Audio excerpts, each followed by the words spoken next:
Brittany. So, today I'm going to be doing a popcorn chat video, and today we'll be discussing on the movie A Few Good Men.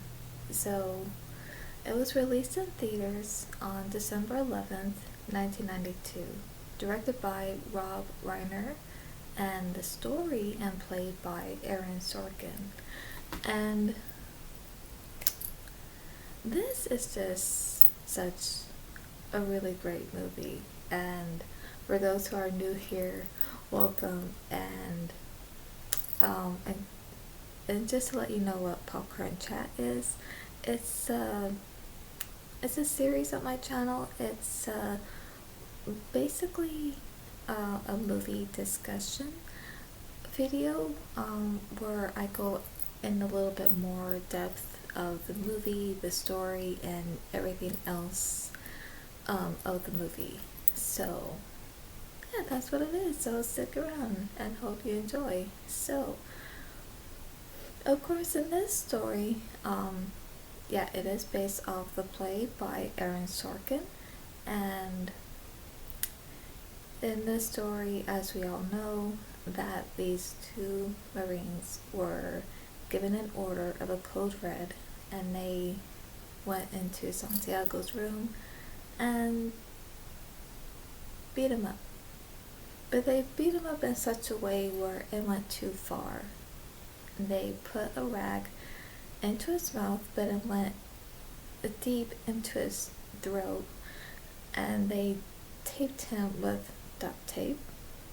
And yeah, they're pretty much just like hitting him, beating him. So as this was going on, as we see in the beginning of the movie, that his taped is his mouth is taped while the rag is still in his mouth, but it's not just in his mouth. It was pushed too far down to his throat, so of course he began bleeding, and so he was pretty much drowning in his own blood, and that's just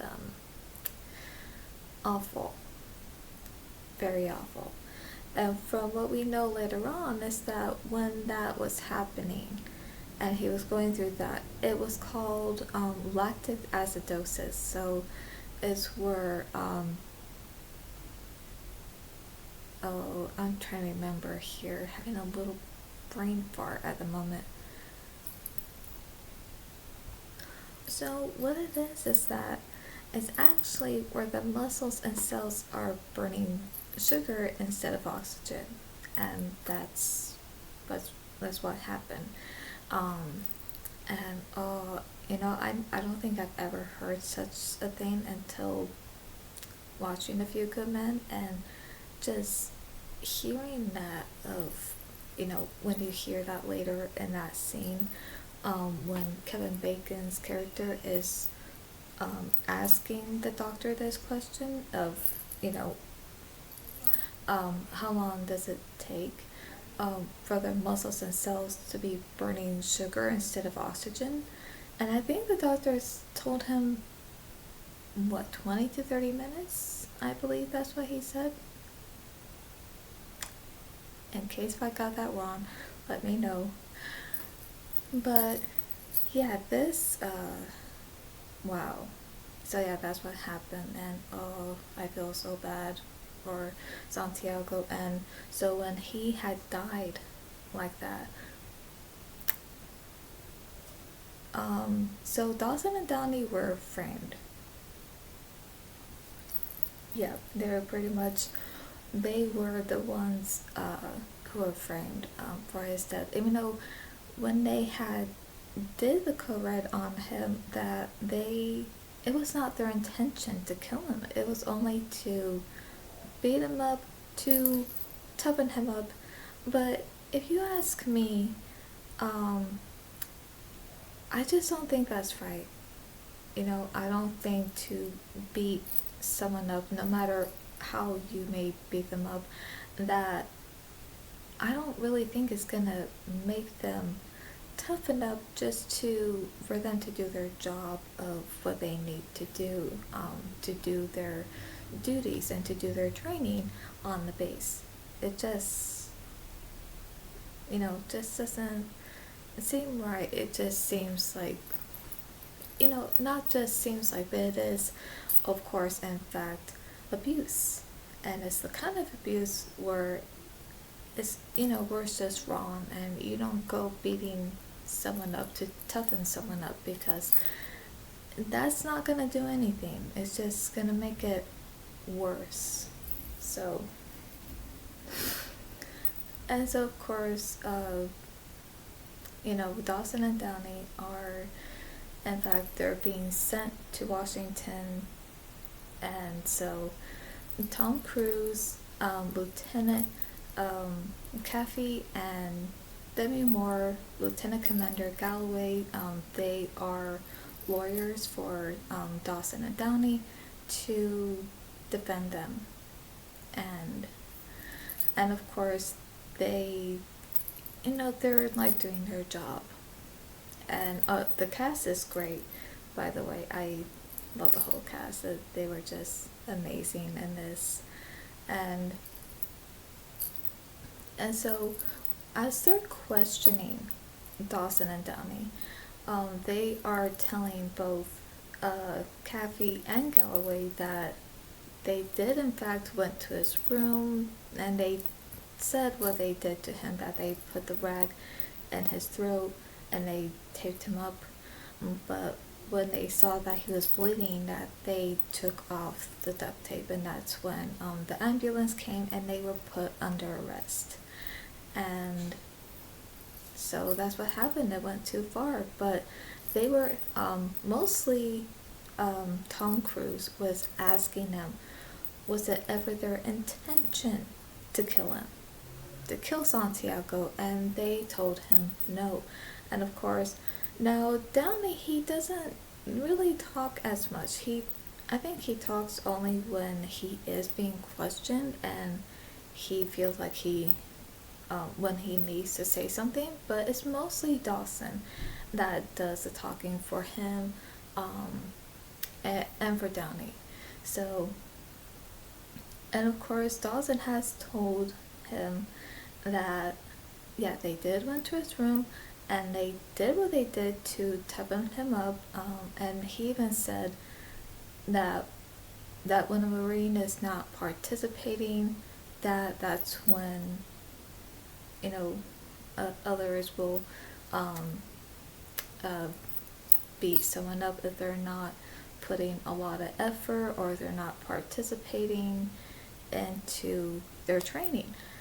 And even though I see what he's saying, but it's like, that's still not right.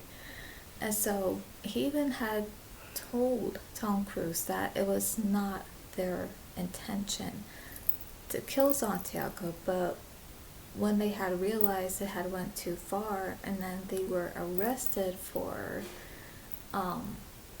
murdering Santiago, that's when things just were getting out of hand. And of course, they were confused. And what they didn't know is that when this had happened, that when it had went too far, and when Santiago died, and I think when Jack Nicholson, who's Colonel Nathan Jessup, and when he had found this out, that instead of him taking responsibility for what happened, that he pretty much framed them and pointed the finger saying that they did this. But again, he's the colonel here, and he's the base commander, so when he had ordered the code red, that he's also responsible too, because when they had beat him up, and let's say if he had survived, but if he was badly injured, he's still responsible for what they did, because he's responsible for everyone else that's on the base, for those who are in training. So of course he's not gonna stand up and take responsibility for it, and he just framed them, and so yeah, that's just bad. That's just okay, that's evil. But of course, so as we can see that as they're questioning Dawson and Downey, that of course it seems like they're confused too, why this happened, why they're being accused of murdering Santiago when it was never their intention to kill him. And so they just don't quite understand why this is happening. And of course I can understand that. I can understand the confusion, like, okay, why is this happening? Why is it that we're being accused of something when we didn't do that? Like, yes, we did, okay, beat him up, but it was never our intention to kill him. So yeah.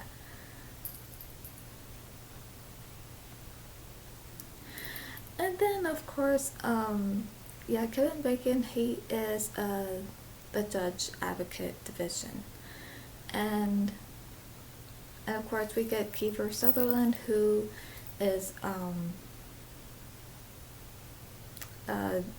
Jonathan Kendrick. He's the platoon commander, but I'm not sure if it's mentioned this in the movie, but I know in the play he's actually Santiago's platoon commander. So yeah, I don't know if it's mentioned in the movie, but I know in the play it is.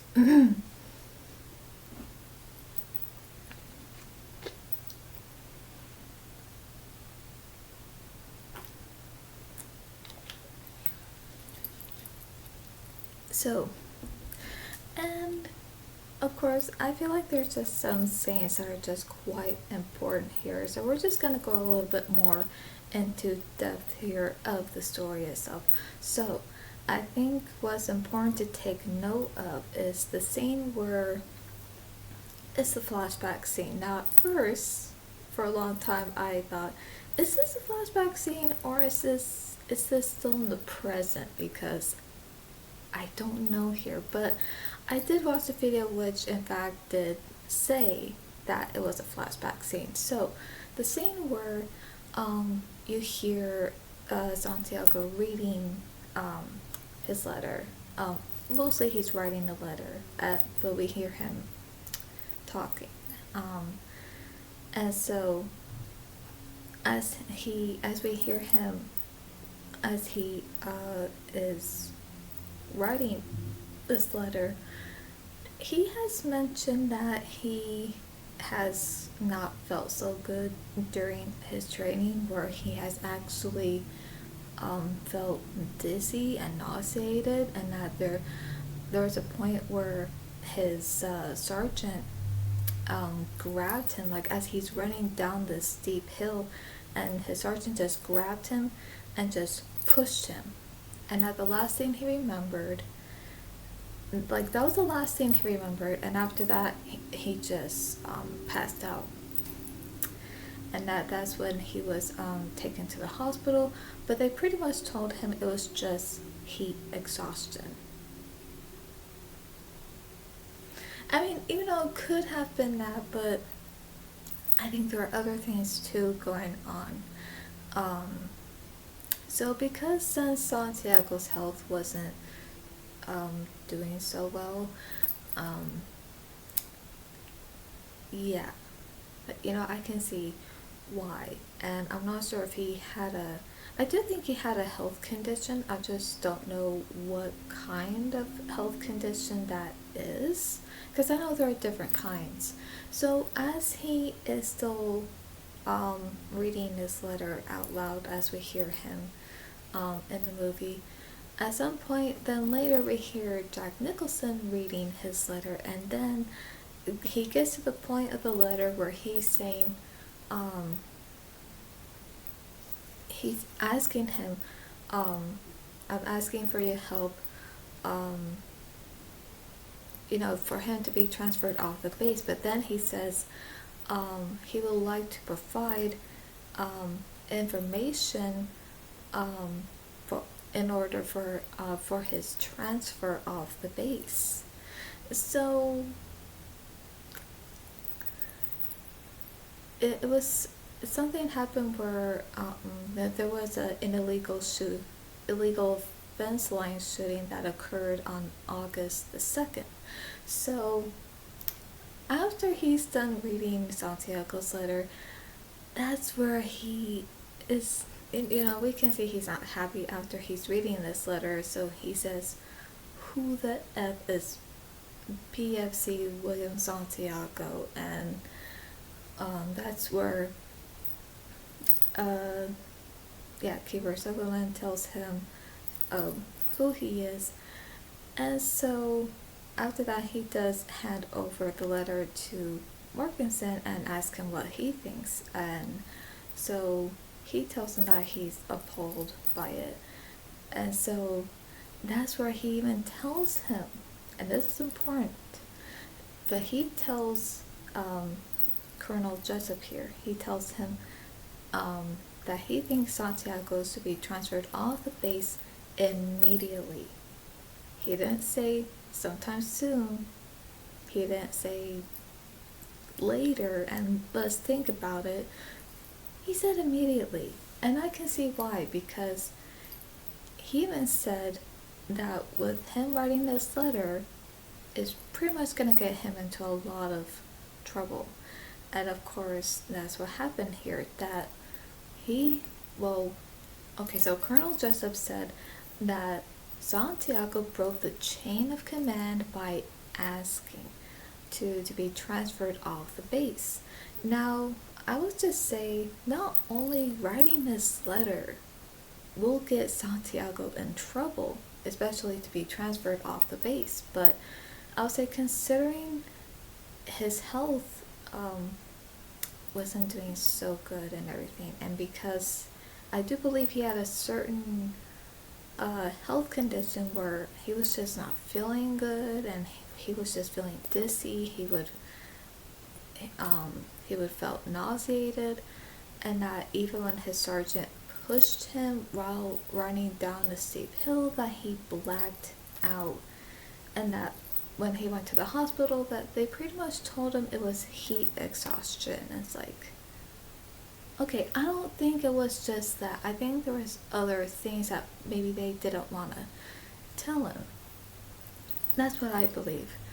And so, and I believe because of this health condition that he had, I agree. I agree with the character of Morganson that yes, he should have been transferred off the base immediately. But then, with Colonel Jessup, he tells him, yeah, well, we could do that, but you know what? And let's just keep him here on the base, because he was starting to talk like a, forgive me for saying this, but a smart ass, because he was being sarcastic and just saying, well, we could do that, but instead, how about we transfer everyone else off the base here? So pretty much when he was saying it like that, I'm like, okay, we can see he's not happy, but does he have to really talk like that? But so pretty much then later he does say that Santiago stays where he is and that we're gonna train him. And I think by training him he means to order I'm so sorry, to order a code red on him. And he's probably thinking the best way to toughen up Santiago is to order a code red on him, and that he'll just pretty much, be tough enough, and that he'll be able to do what he's going to be able to do.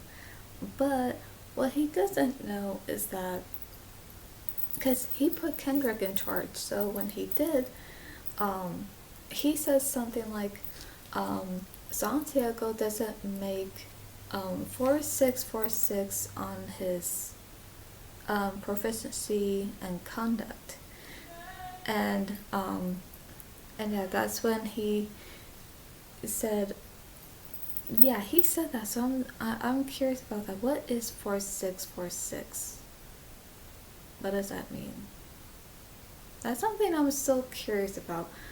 But when he had put Kendrick in charge and he had said that, that's when Marcuson told him that that's a mistake. And then he tells him, I think I'll have that talk with you in private now. And so when he does, and then he sends Kendrick out of the office, and then he does talk to him. The thing is, he's mostly doing the talking, so there's no conversation here where they're both talking whether what to do, whether they really should keep him on the base to train him, or would it be best to just transfer him off the base. And that's something I agree. Yeah, I don't agree with Jack Nicholson's character just to keep him on the base to train him. I don't, because with his health condition and the letter he wrote, and because the letter he wrote would get him in trouble, then yeah, I think it would be best to just transfer him off the base. But that's not what happened here.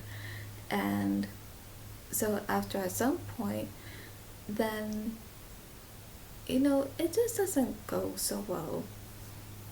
And then then he tells him that that they were commissioned together, they went to the academy together, and they went tours on Vietnam together. So I think within that time that they did in fact became friends, and that they were still friends up until even while working together in Guanamote, I'm sorry, in Guanamote, Cuba. And yeah, it's just okay. And then so of course at this point they're still friends, but then he goes to tell him, saying that he was promoted the rank that he's in with greater speed and success than him. So, and I find that mean, because it just seems like he's just rubbing that in his face. And yeah, then he tells him not to question his order in front of another officer, and he walks off. And after that, it's just like, okay, yeah, he's just really mean. Like, he's just this kind of character where not only is he mean, but he's just cruel and cold, and it's just like, ugh. But the thing is, Jack Nicholson, he does a really great job playing a very dislikable, a very hated villain. So that's what we get here. But yeah, I just don't quite like that, because okay, so with Jack Nicholson, he's a colonel, so, and of course his rank is just a little up here, and then of course with J.T. Walsh, who plays Matthew Morganson, he's actually a lieutenant colonel, so he's just below Jack Nicholson's character. And so the thing is, I think because of the fact that oh my gosh, my throat's a little dry. I don't know why.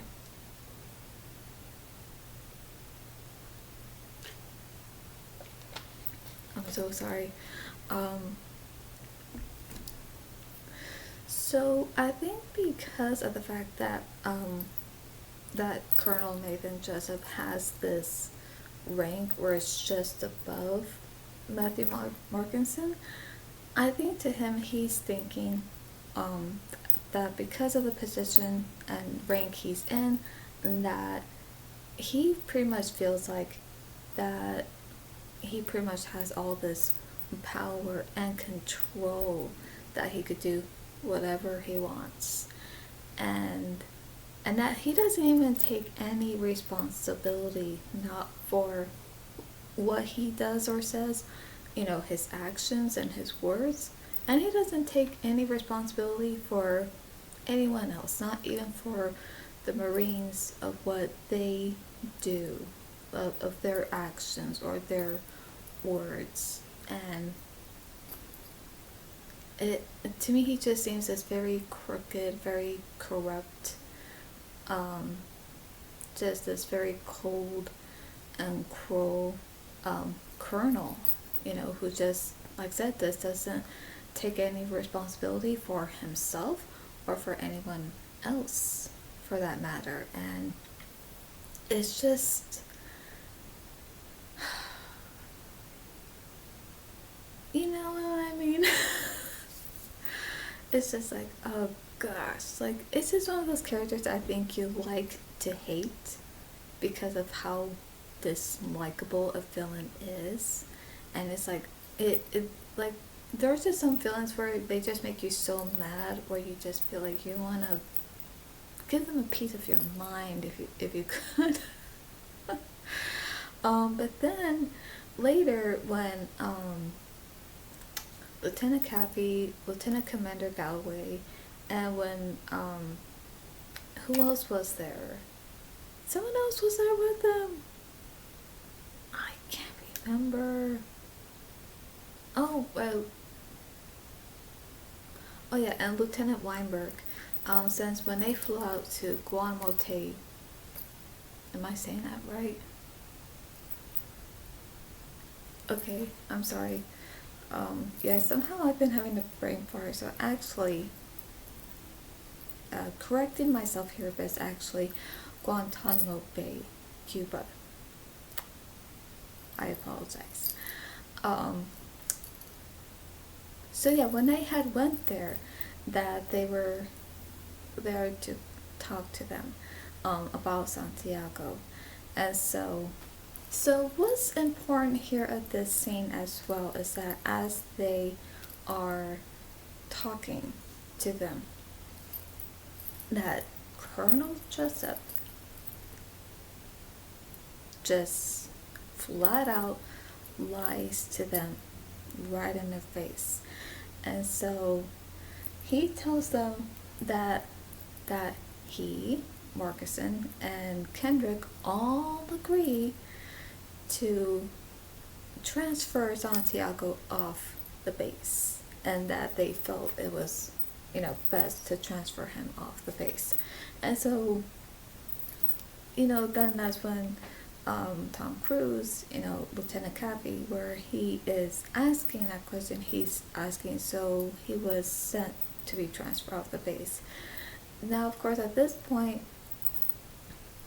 Colonel Jessup is doing all the talking here, but as we can see that Markison, he knows that Jessup is lying, so he doesn't really say anything to back him up, and he doesn't say anything to cut him off and to tell them that no, that's not the case, and to pretty much tell them that he's lying.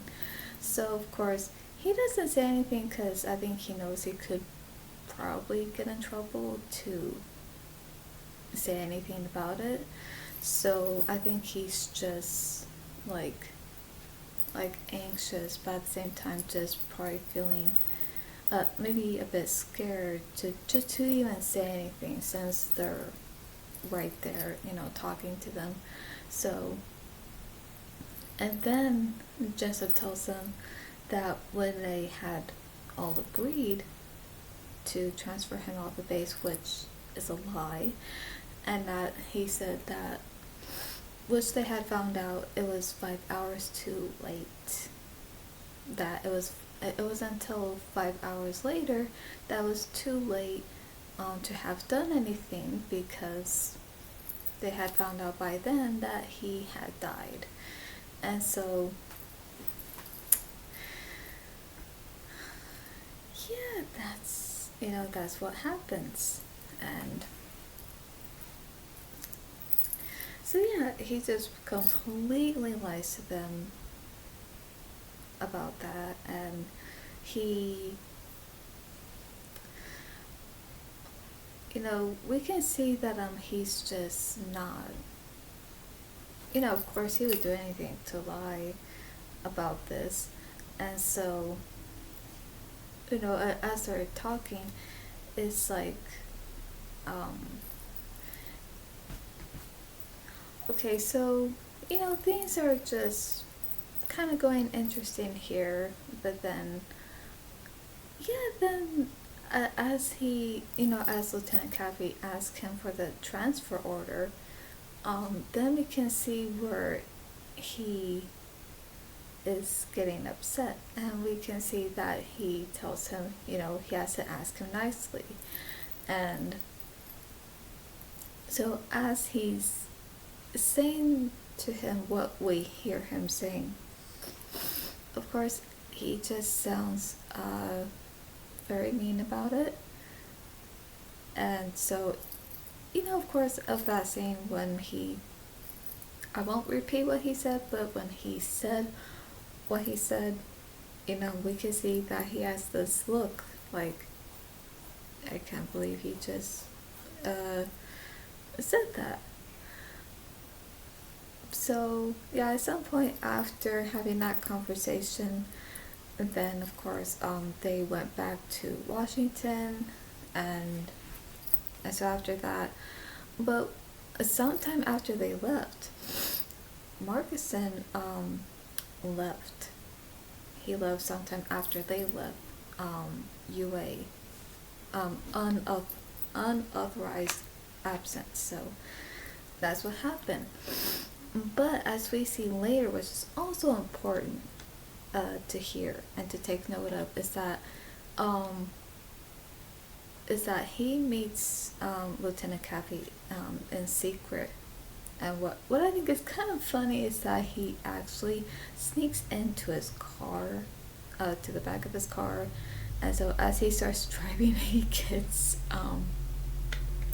startled, and so he tells him that he left the door unlocked. So, but I think that's kind of funny. But what's important here is that he pretty much tells him that what Jessup was telling him in Guantanamo Bay, Cuba, is that he was lying, because he told him that he was never going to transfer Santiago off the base. And so he tells him that he said that he should keep him there and, to train him.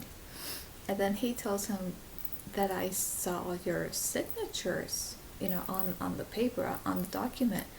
And he tells him that they actually had signed these fake documents of the transfer order 5 days after Santiago died.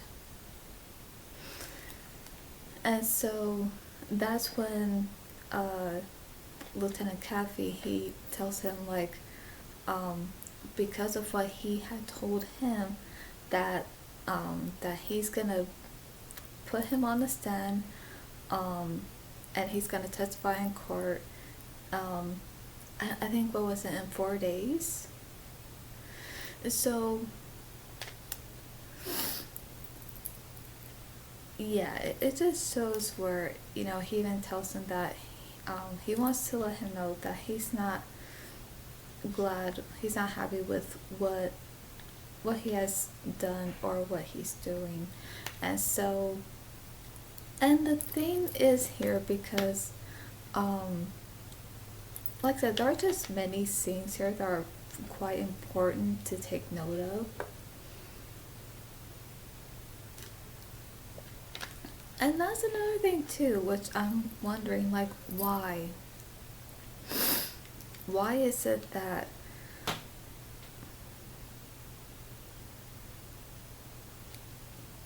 correct? So why is it that when they signed these fake transfer order, why is it that they signed 5 days after Santiago died?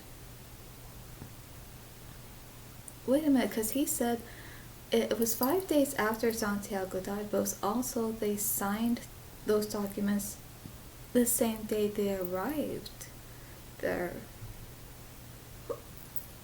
Wow. Okay. Yeah. Somehow I'm just remembering that. Like, wow. My closet story's kind of freaky. But anyway, the only thing, yeah, I'm sorry. Just going a little bit more depth here of the story and the scenes. But the only thing though, I don't like, and I don't quite understand that ever happened to begin with, is Marcuson's suicide, because I just never liked that scene, and I believe, this is from what I think, I believe that when he did took his own life in the movie, I think not only because he felt ashamed that he didn't protect a Marine under his command, but I think maybe there are other reasons too, like maybe because with signing a fake document of a transfer order, that maybe that could have gotten him into some kind of trouble. And I do believe that, even, I think especially this too, I think if he had in fact went to court to testify against Jessup, that Jessup probably would have found out about this either way. And I think if he had found that he testified him in court, that either, if he had found this out, either he probably visit him to Washington, like make this short visit, and somehow he would maybe kill him himself, like maybe within his hotel room, or maybe somewhere else of a private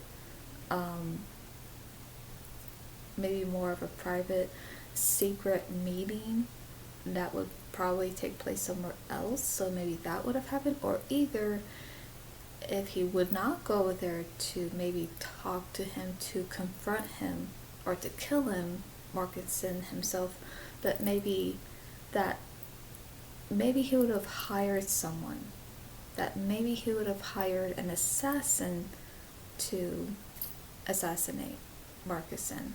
And I think no matter where that would have been, whether it would have been in his hotel room, or let's say if he had went out somewhere, and if he was, maybe walking, and if it was a more like an isolated area, setting, that then he would have been shot and killed right then and there. So I don't know.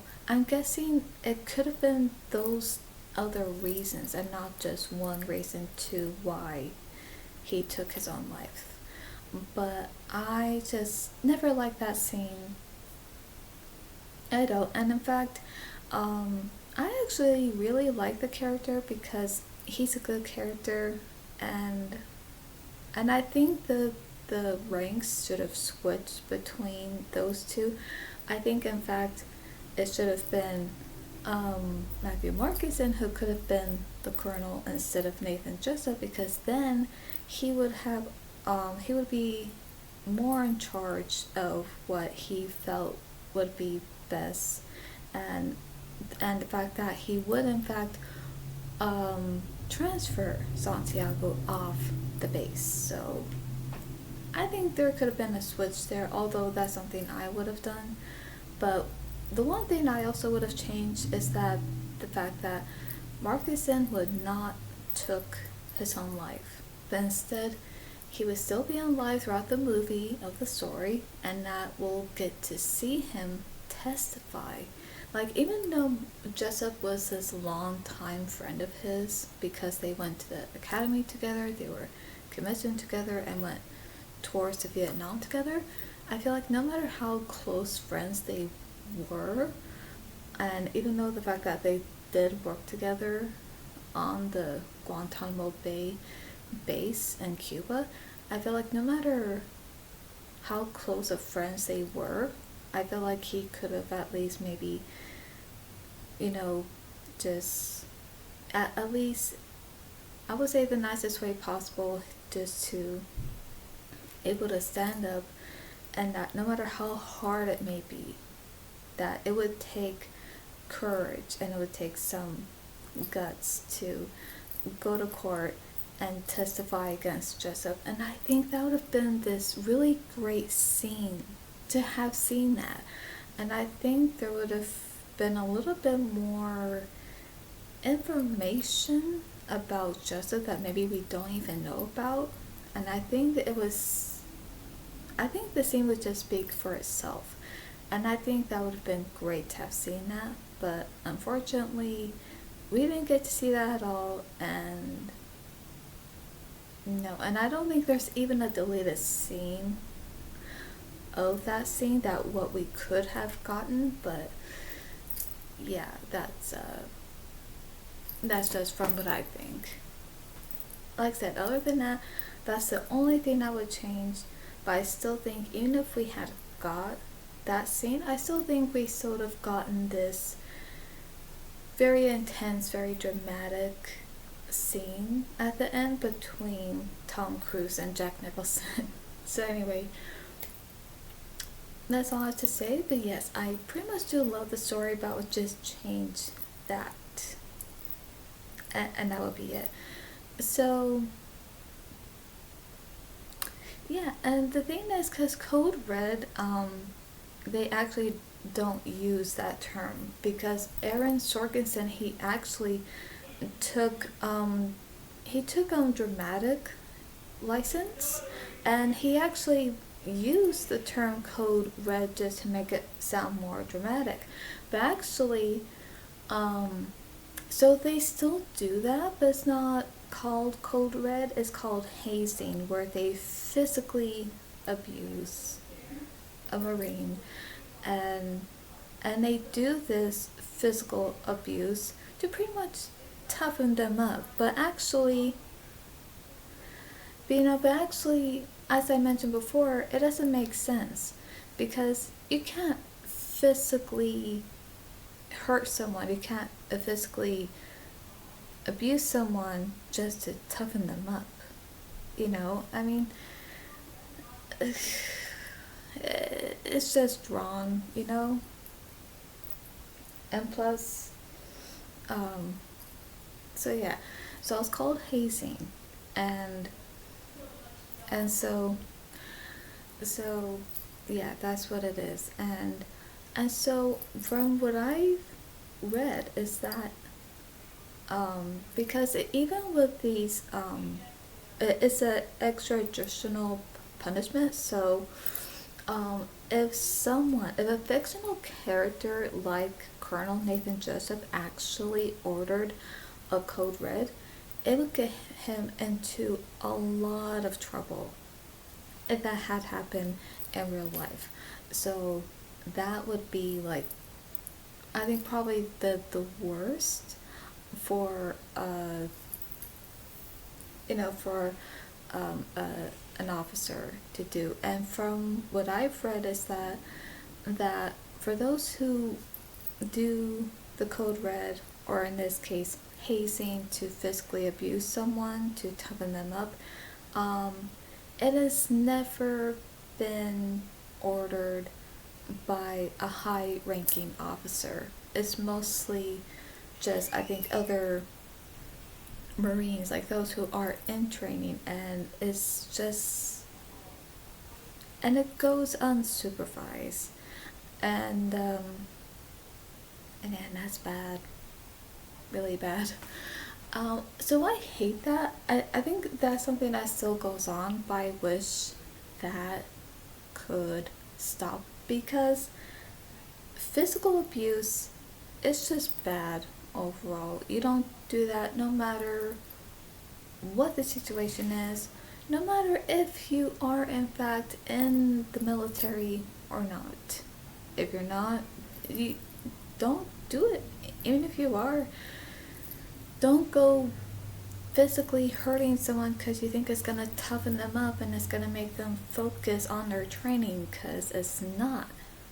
Like, I think what would help for them to focus on their training is to basically just to have workouts, like physical workouts, and just taking their time, and maybe they need some help, that at least they could ask for help, so they at least, then, because I think asking for help would be better. And of course, I think even having time to really focus, to concentrate of what needs to be done, then yeah, I think that would help as well. So that is that. But yes, like I said, I do agree with the fact that with what Markinson said earlier in the movie, that it would have been best to transfer him off the base. Because here's the thing, because if they had in fact transferred Santiago off the base, then Dawson and Downey would not have been framed for Santiago's murder, because Jessup set them up to frame them for that. And not only that wouldn't have happened, but then other certain things would not have happened either, including with Markinson feeling so ashamed of not protecting a Marine under his command, and maybe feeling other things, maybe feeling like getting in trouble for signing a fake transfer order, and maybe feeling fear of his life, that if he were to testify, that maybe Jessup would eventually know about this at some point, and that maybe he would end up getting killed, getting assassinated along the way. So I think that itself would have never had happened. So all I'm saying is that they should have at least done that, but they didn't. But that's why the story turned out the way it did, and these certain things did unfold. Whew. Okay, sorry about that. I really had to sneeze. So anyway, overall, I'm just saying what could have happened. But I'm just saying it turned out the way it did because of that, and because it was leading from one thing to another. But that's what makes this movie great, and just very this very great legal drama, which is of course so dramatic, and I just love it.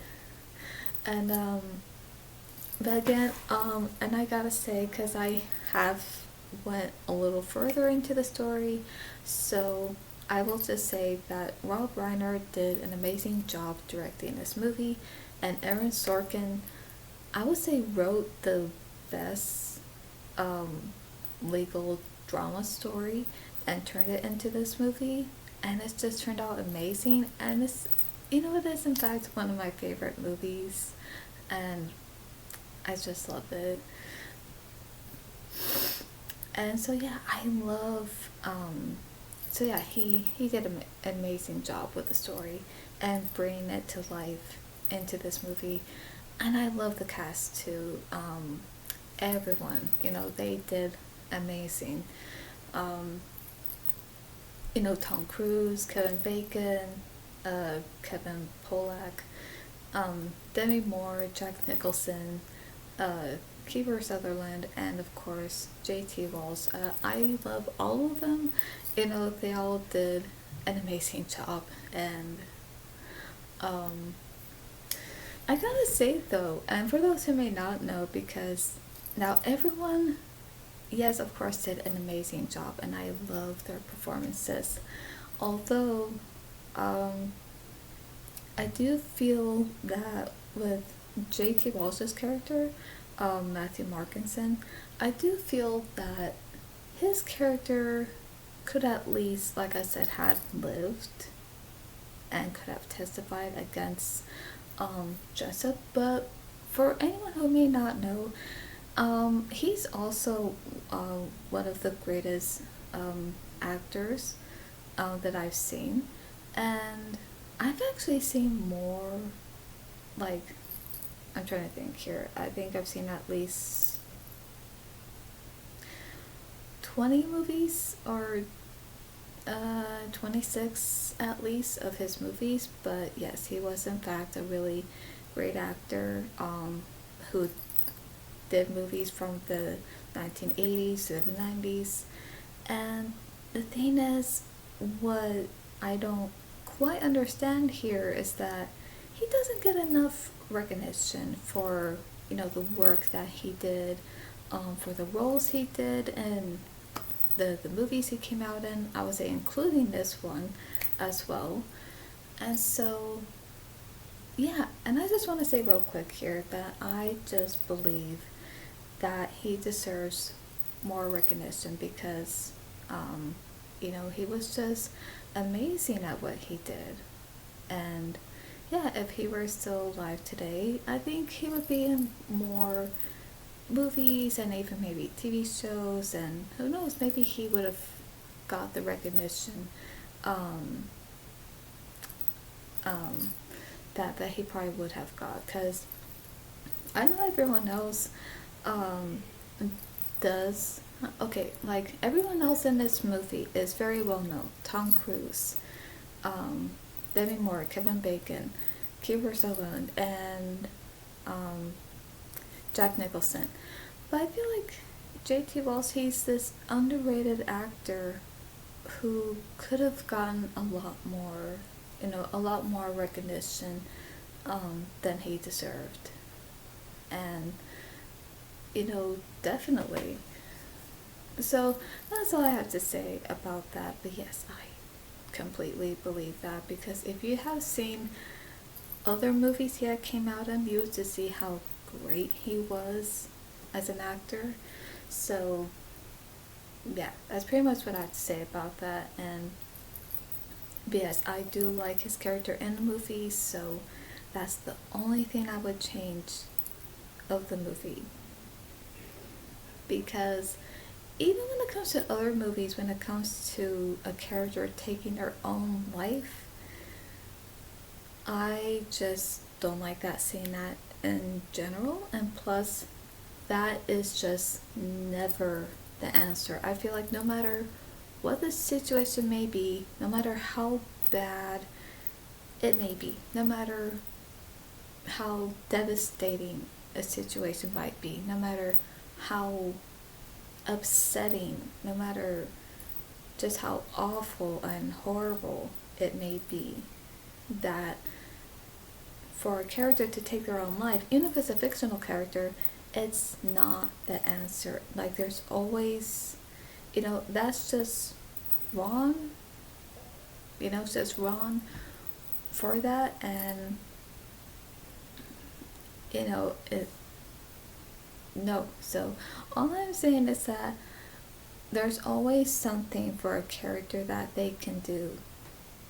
Something that could be better, where of course they'll still be alive, but if they know what they have, but it's just that yeah, like I said, it's just that there's always something for a character can do. So even if they know what they have to do, but even if it's hard, and even if they may not like what they would have to do, but I think that would be a better option than what they think what they should do, which is never the answer, because it's just morally wrong, and it's just horrible to ever go there, no matter what the situation is. So yeah, that's pretty much that. And so yeah, like I said, I just love everything about this movie. I love the story. I love how Rob Reiner directed it, and I love the cast. They're all amazing, and I love their performances. And the music is great. I love the music too, and just everything except, of course, for that scene. No, I would change that definitely, but yeah. So other than that, okay, I know this popcorn chat on A Few Good Men, I know is going on a little long. I hope you don't mind, but yeah, I just had to go a little bit more into depth here of the movie and with other things that I felt like I had to mention. So yeah, and that's that. Um, like I said, so everyone, of course, like I said, did amazing, and I just love it, and I will just love to watch. You know, this is a movie I love to watch over and over again, without a doubt. And so yeah, I really hope you enjoyed this popcorn chat on A Few Good Men. So yeah, hope you enjoy this, and so for more movie content, reactions, and dreams, subscribe and click on the bell so you'll be notified when I upload. That's all for today, and I'll see you at the movies. Can you handle the truth?